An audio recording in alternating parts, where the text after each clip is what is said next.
Welcome to 33 Founders, a series about founders of the coolest startups. Brought to you by 33 Voices and hosted by Chase Jennings and Jenna Abdul.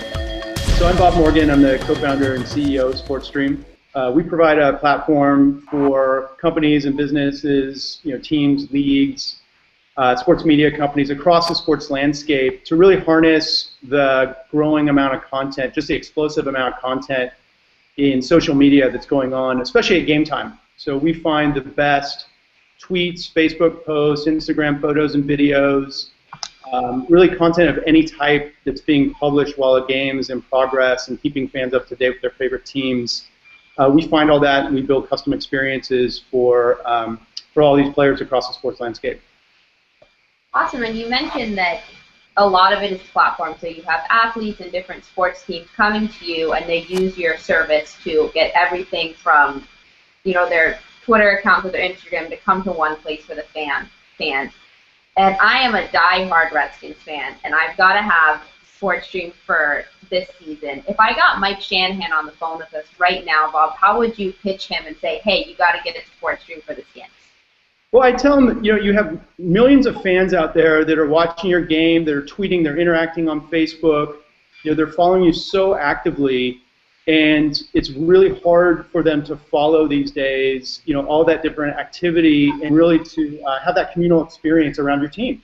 And really, SportStream, that's what we do. We filter it down to here's the best content for every single game. So while they're watching that Redskins game, whether it's they want to talk trash with other fans, they want to see what talking heads are saying, really following that commentary and distill it down to here's everything about this game and really nothing else so they can focus on the game. There's really no better way than to use a SportStream experience. And that's what we think teams like the Redskins and other teams around the NFL should be doing. And the Seahawks are doing it, so Mike, you should really have the Redskins doing it too. We should. We lost to them in the playoffs, so we should. Sorry about that. Yeah, that was a nice one. Yeah, and it's true for anyone who doesn't have a set. Make sure you pick it up. It's pretty awesome. So, Bob, let's go back to the start. When you're entering a space with huge players like ESPN, what did you know you had to do to be different to make SportStream really make your mark? Yeah, well, really, I've been working, just a little bit of personal background, I've been working on social platforms, early instant messaging, early photo sharing, really early social web products for a long time, about 13 years. And as I watched the evolution of these social platforms, one of the things I obviously took notice of was the just explosive amount of content around sports, and again, especially at game time.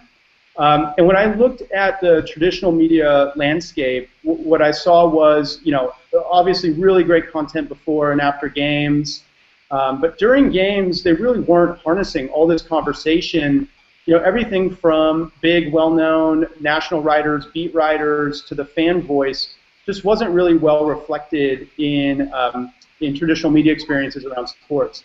So I thought, and I really truly believe that the next generation of media companies, these real-time content platforms, that's where the discussion is happening, that's where the news is breaking. So I thought there was a great opportunity to harness and really take that content and shape it in a way that really appealed to sports fans. So, and frankly, we started out as an app experience and, thought we would enter this market and really tackle that opportunity by taking on some of the big sports media companies. And along the way, what we found out was that a lot of those sports media companies were thinking the same way and had those aspirations. And so rather than compete with them over time, what we found is that there were a lot of business development opportunities to partner with them. So, we've started partnering with sports media companies, publishers, the teams and leagues like we talked about. And so we shifted the business, somewhere in the middle of our journey here and really built out this platform, and embraced the notion that other companies were seeing it this way and they really liked our innovation. Absolutely, and I'd love to talk about for a moment those partners, and whether it's us or the Seattle Seahawks, you guys have really big partnerships in only 1 year. Can you tell us the process of making those partnerships? Is there something you tell yourself before you walk into a meeting? Yeah, my background personally has largely been in doing business development for a lot of different tech companies, both startups and big tech players. And so, one of the things I'm always thinking about is, what value is it that we're bringing to the table, or how can we help this player with our innovation. So whether that's another startup that is interested in using our technology, or some of the biggest players in sports, guys like the Seahawks, what is it that they're trying to do for their fans? And so we spent time, before we really embraced the platform strategies, making sure we understood what is it that these companies, whether it's a media company or a big, pro team, what is it that they want to deliver to fans, and make sure that our platform reflects that in what we deliver. And so we spent a lot of time thinking about that, talking to potential customers and partners, and really evolve the platform to fit those needs. So it's not so much of what do I think about just before I go in the meeting. I mean, it's really, I think you want to listen and understand what is the market needs, make sure that matches what your vision is, and then go out and execute and deliver on that. And I think the reflection of the adoption that we're getting now is a reflection of that process. All right, now I want to talk a little bit more about the Seahawks here, because owner Paul Allen, the co-founder of Microsoft, is one of the biggest believers in your company. So, right. I mean, what's that relationship like? What have you learned from him? Yeah, well, Mr. Allen and the team at Vulcan, they're very supportive of the company. Obviously there's a big investment and passion for sports there at Vulcan. And so I think our team has a very distinct background in terms of the technology that we apply, semantic technology, using natural language processing, machine learning, to do all this filtering and understanding what's being discussed in social media or on real-time content platforms, which is also an area of technology where there's historical investment from Vulcan and Vulcan Capital. So I think in that relationship, we really have a couple of different areas that resonated with the team at Vulcan, and so our application of advanced technology and doing it directly in a vertical like sports was a perfect fit. And for me, sports in particular, for this technology, it wasn't just we're passionate, we're diehard fans, which of course we are, but there's some really interesting attributes to sports. So people don't time shift; they watch these games live. That's really interesting to marketers. The passion is there from the fans. The appetite for information is huge. 24 million tweets during a Super Bowl should tell you something about the interest level in sports and the intersection of technology and social media in particular. So, all of those things, I think, for us, made it a very obvious vertical to focus on, and a great fit for a backer like Paul Allen and the team at Vulcan. Absolutely. And Bob, you once shared in an article, if you make material interesting and you give people access to it without them having to make an effort to go seek it out, everything kind of comes to them easily, they'll respond and engage to it. And I'd love to know from you, I think today we all want to have a call to action, but as you said, we're more excited to contribute when no one is directly cold calling us and saying, what do you think? When I see a great tweet about the Redskins, I respond just because I want to. How do you think that not only SportStream or sports companies, other companies can give their users a big call to action like that? Well, one of the ways I think about that, I think we have the benefit of partnering with teams and leagues where there is an inherent affinity for that brand, for that community. And so there actually is a fairly straightforward path, I think, when we present these types of experiences where, yes, we make it very easy to consume content, like the best content that's being shared during a game or even in between games, getting great updates. If a team promotes something to their fans, like, hey, this is something, here's how you can follow, here's how it can be closer to the team and the action, there's inherent interest in that. And that was part of the strategy in those types of partnerships. I think one of the things that we will probably do more and have started to release in our new experiences for this season is how do you engage fans within that experience? So, is there a particular hashtag that you want your fans to tweet to show their support? Is there a particular hashtag where you want them using that with their Instagram photos, and that could potentially be displayed on the big screen in the stadium or on the second screen experience that we're providing or in an application. So these ways of how do you bring fans closer to the experience, and really that helps keep them engaged, not just consuming content, but really giving them a voice and putting a spotlight on the fans. What are they doing in that parking lot before the games, having fun?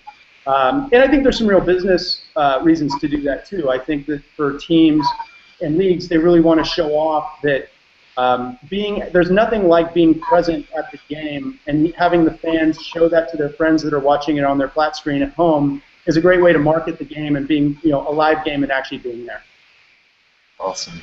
So you guys are a little over a year old, and you've just extended your platform to include huge partners like Stanford, Oregon. So coming from a young entrepreneur, how do you capitalize on huge growth like that? Because it seems like it's hard to get started, but once you have one partnership, I mean, does it make it easier to get the others? It does, and the way that evolved for us is we did start working, with teams like the Seahawks last football season.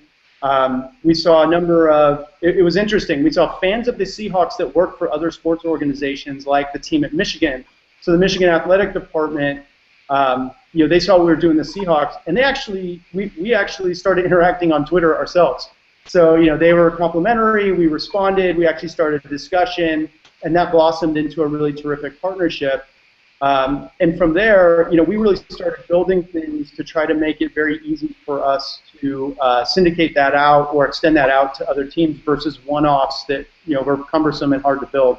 So everything with our platform is designed to be able to extend this out to many partners. They can customize it, they can really make it their own, but the whole platform, the idea was, how do we scale it? How do we keep our team small and lean, but be able to serve lots of big partners and create custom experiences for us? So that's part of the IP and the technology that we developed. But to answer your question, once we got Michigan on board, I think a lot of people looked to them as a thought leader, and it started to become dominoes. During basketball season for NCAA basketball, we got a bunch of partners on board, and a lot of those athletic departments started to say, well, we can't wait until football season. And then I think when they start, and they all talk to each other, and I think as they start sharing and comparing notes about what are the great tools or platforms to work with, we come up, and that has made our jobs certainly a lot easier. So there is certainly momentum, especially within each sport, where we get some thought leadership, adoption, and then it really does snowball from there. And I think that's what we're seeing for college football season with all the partners you mentioned and many more. So without any of those partnerships, what do you think the one best trick is to get your foot in the door? Well, number one, I think there's nothing like a warm introduction in any sort of business relationship to get it started. So if there's some validation or something where you actually can get connected personally to the other side, that's hugely important to get the ball rolling. And then I'd say the second thing is what I mentioned earlier, is really going in with an understanding as best you possibly can. Research what they've done in the past, trying to understand or talk to other people, around the industry before you go into a key meeting or discussion to try to understand needs. And then when you get into that meeting, listen as much as you pitch. I think a lot of people get into, and I made this mistake early on in my career, here are my talking points, I'm going to sell and pitch. Versus having a conversation, really understanding what someone needs. And we're learning more and more, there's very sophisticated organizations, in these athletic departments and the pro teams, and they think very critically about their business and how they want to drive it. And we want to make sure that we're being very attentive to those needs and the way that they think about these things. Another thing about the NCAA, with that really exciting announcement of how many new teams you guys are partnering with, is you said the best thing with 5 of the top 10 teams in the country using SportSpace, I like our chances at a national championship. Yeah, I really do. And I think now actually we have the better part of the top 25. So those odds are increasing. And I think as the season wears on, as other people, if they want to join us, the closer we can get to 100% certainty, it makes me happy. For a lot of reasons. On that note, Bob, this past year has been incredible for you guys. Where do you want to be this time next year? I think this time next year, my goal for the platform is that we're really interwoven into the fabric of digital sports experiences. So it's really great to see the momentum we're getting with collegiate football, getting our foot in the door with NFL teams. We already have a number of NBA and NHL teams on board that we're not ready to announce, but there's already good traction there. And we do have these sports media and sports publisher relationships in place and more developing. So I really think being interwoven into the modern sports experience for these digital platforms is the perfect place for us to be. So I really would like to grow there and be powering these really vibrant, synchronous experiences. that really are a nice combination between the best of social media and conversation, as well as more interesting and interactive statistical types of experiences, and really leaping forward that that fan experience. So I'd like to be thought of as the leader in that area, and the reflection being that we're interwoven into all these different experiences being provided by media companies and teams and leagues. I really believe that you guys will be there, and I just want to know, personally, Bob, did you have, today, like you said, the app space is so crowded, so many different things are going on, and so you guys made that pivot to be a platform, and the success has been immense. Was there a moment where, maybe in the beginning, did you just have a gut feeling this is a great idea? Did you know it would be this well responded to, or were you like, I'm just going to go for it and see? You mean in terms of the development toward a platform? Yeah, when you decided to pivot. Yeah, I think even when we got the company started, we started by building the platform, the intelligence, underneath the apps. And I had the team do that in a way where even the apps were using our API. So I think even initially I had the inkling of, and this was maybe based off of scar tissue of previous companies that were too married to a specific app or one-off experiences and didn't have flexibility or couldn't be nimble. I just wanted our options to be available to us. And I just think that's a modern way to do things. And so we started off with that. So we knew that opportunity would be there if partners came. And also probably because of my background in business development, I knew I'd probably want to start partnering and be flexible about it. But there was, I would say earlier this year, very early part of this year, the inkling came when I started to get that interest. I'd either take meetings or get inbound interest around, hey, we use the app and it's terrific. We're interested in delivering this kind of experience. And the real inkling is when a number of people told me, like, we tried to build this kind of an experience and we failed, or it's messy, or it's just not working. Can you help us? You hear that enough times, and it's like you get a lot of confidence you're going in the right direction. That's awesome. And so my last question for you, Bob, is what is your favorite sports team, and are they on board? My favorite sports team, so I was born the day the Oakland A's won the World Series, so I'm a lifelong Oakland A's fan. We aren't working with any MLB teams yet, and we're hopeful that maybe at some point we would work with MLB. My favorite NBA team, I'll keep it to myself. It looks like they will be on board. So stay tuned on that. So my batting average is pretty good.